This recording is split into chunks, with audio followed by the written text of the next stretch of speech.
आकाशवाणी रांची से प्रस्तुत है प्रादेशिक समाचार।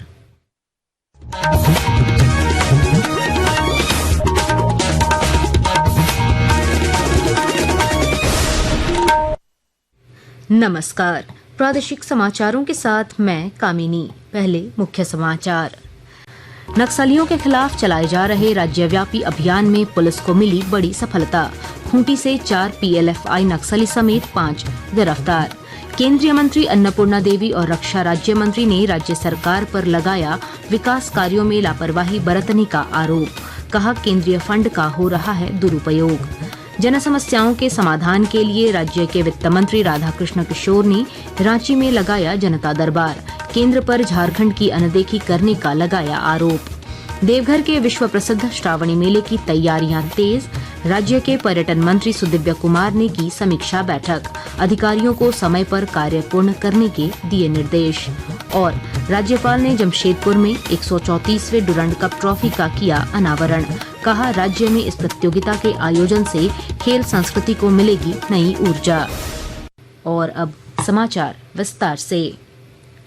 नक्सलियों के खिलाफ चलाए जा रहे राज्यव्यापी अभियान में पुलिस को एक और सफलता मिली है। पुलिस ने खूंटी से प्रतिबंधित नक्सली संगठन पीएलएफआई के 4 सदस्यों समेत 5 लोगों को गिरफ्तार किया है। इनके पास से हथियार और कारतूस भी बरामद किए गए हैं। पुलिस अधीक्षक मनीष टोप्पो ने इसकी पुष्टि की है। गिरोटोली विद्या सरकारी स्कूल के पास 4 अपराधकर्मियों को अवैध हथियार, गोली, चोरी का मोटरसाइकिल, स्कूटी और मोबाइल के साथ गिरफ्तार किया गया। सिग्नल ऐप के माध्यम से ये लोग पीएलएफआई के संगठन के सदस्यों के साथ बातचीत करते हैं और उनके कहने पर किसी घटना को अंजाम देते हैं। केंद्रीय मंत्री अन्नपूर्णा देवी ने कहा है कि नल से जल योजना की स्थिति राज्य में बेहद खराब है। कोडरमा में आज जिला विकास समन्वय और निगरानी समिति की बैठक के बाद पत्रकारों से बातचीत में उन्होंने आरोप लगाया कि राज्य सरकार जल जीवन मिशन के क्रियान्वयन में राजनीति कर रही है। योजनाओं के बारे में अगर सही बताएं तो झारखंड राज्य के अंदर बहुत ही खराब स्थिति है। एक तो काम की क्वालिटी भी सही नहीं है और दूसरा नल जल वाले की बहुत बड़े रूप से धांधली हुई है और सरकार गंभीर नहीं है। भारत सरकार पैसा दे रही है लेकिन उस पैसे का सही ढंग से उपयोग राज्य सरकार के द्वारा नहीं किया गया है।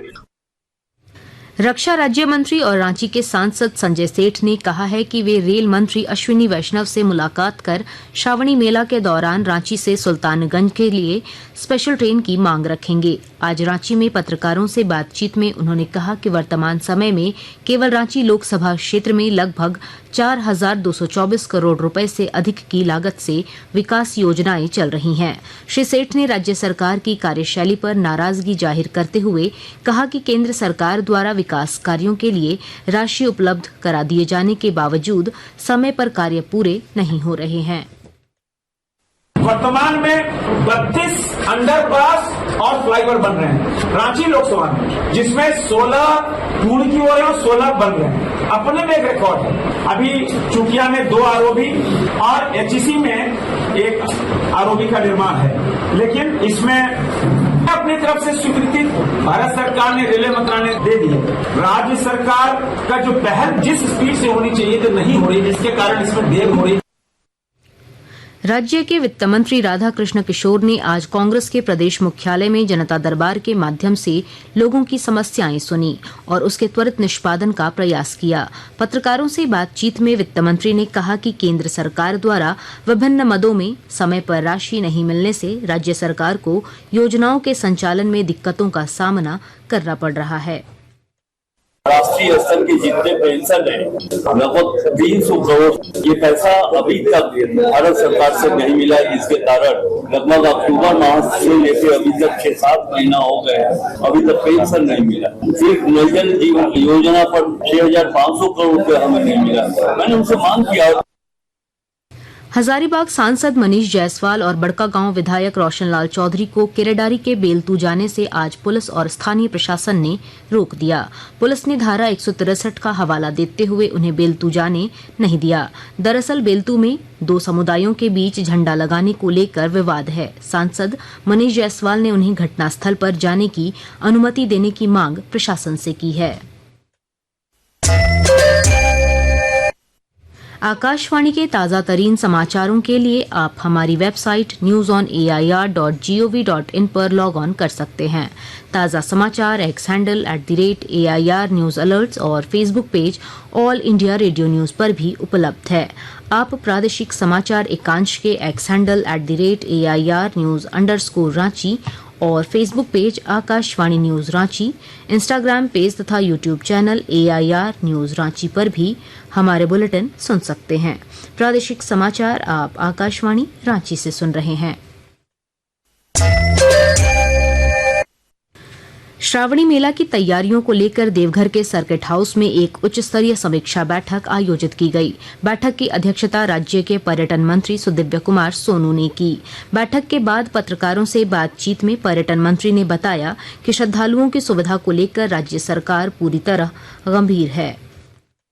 जो टास्क जिला प्रशासन को दिए गए थे उसमें 95% काम पूरे हो चुके हैं। 5% फिनिशिंग का काम है। इसके लिए हमारे पास आज 3 दिन बचा हुआ है। हमें उम्मीद है कि श्रावणी मेला के उद्घाटन से पूर्व सारे कार्य सुचारू रूप से संपन्न हो चुके होंगे। बालू भी गिर रहा है और उसके लेइंग का काम भी चल रहा है और बारिश के समय में जो बालू बह के चला जाएगा उसको मेकअप करने की व्यवस्था भी है। श्रद्धालुओं को इस रास्ते में किसी भी तरह की परेशानी का सामना नहीं करना है।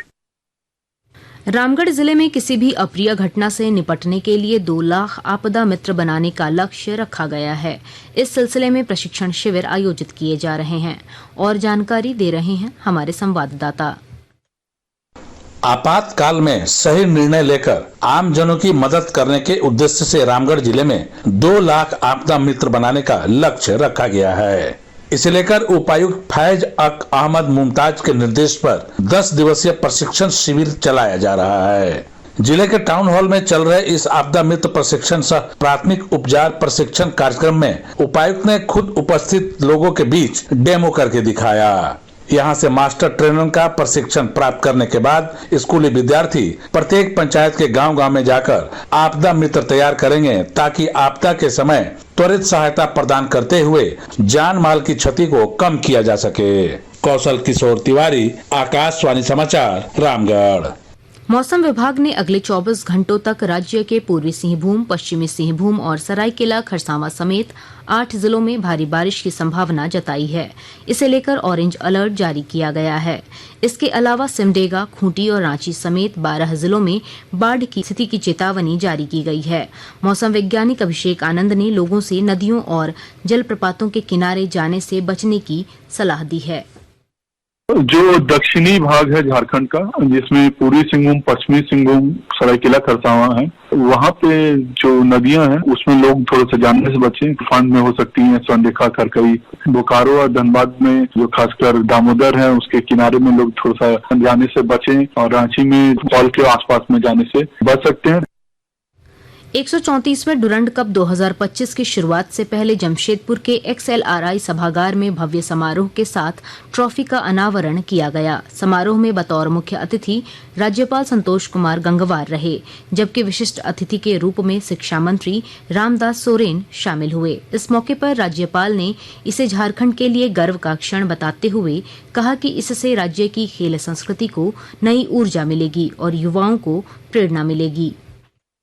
डुरंड कप केवल एक टूर्नामेंट नहीं बल्कि भारत के खेल विरासत का गौरवशाली प्रतीक है।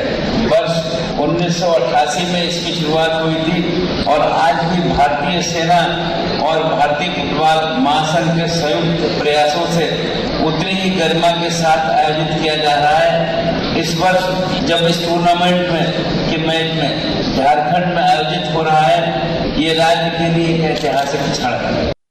इस मौके पर राज्य के शिक्षा मंत्री रामदास सोरेन ने राज्य की नई खेल नीति की चर्चा करते हुए कहा कि सरकार खिलाड़ियों को प्रोत्साहित करने के लिए प्रतिबद्ध है। अंत में मुख्य समाचार एक बार फिर। नक्सलियों के खिलाफ चलाए जा रहे राज्यव्यापी अभियान में पुलिस को मिली बड़ी सफलता। खूंटी से 4 PLFI नक्सली समेत 5 गिरफ्तार। केंद्रीय मंत्री अन्नपूर्णा देवी और रक्षा राज्य मंत्री ने राज्य सरकार पर लगाया विकास कार्यों में लापरवाही बरतने का आरोप। कहा केंद्रीय फंड का हो रहा है दुरुपयोग। जन समस्याओं के समाधान के लिए राज्य के वित्त मंत्री राधाकृष्ण किशोर ने रांची में लगाया जनता दरबार। केंद्र पर झारखंड की अनदेखी करने का लगाया आरोप। देवघर के विश्व प्रसिद्ध श्रावणी मेले की तैयारियां तेज, राज्य के पर्यटन मंत्री सुदिव्य कुमार ने की समीक्षा बैठक, अधिकारियों को समय पर कार्य पूर्ण करने के दिए निर्देश। और राज्यपाल ने जमशेदपुर में 134वें डुरंड कप ट्रॉफी का किया अनावरण, कहा राज्य में इस प्रतियोगिता के आयोजन से खेल संस्कृति को मिलेगी नई ऊर्जा। इसके साथ ही आकाशवाणी रांची से प्रादेशिक समाचार का ये बुलेटिन समाप्त हुआ। अगला प्रादेशिक समाचार बुलेटिन कल सुबह 8:30 बजे प्रसारित किया जाएगा। नमस्कार।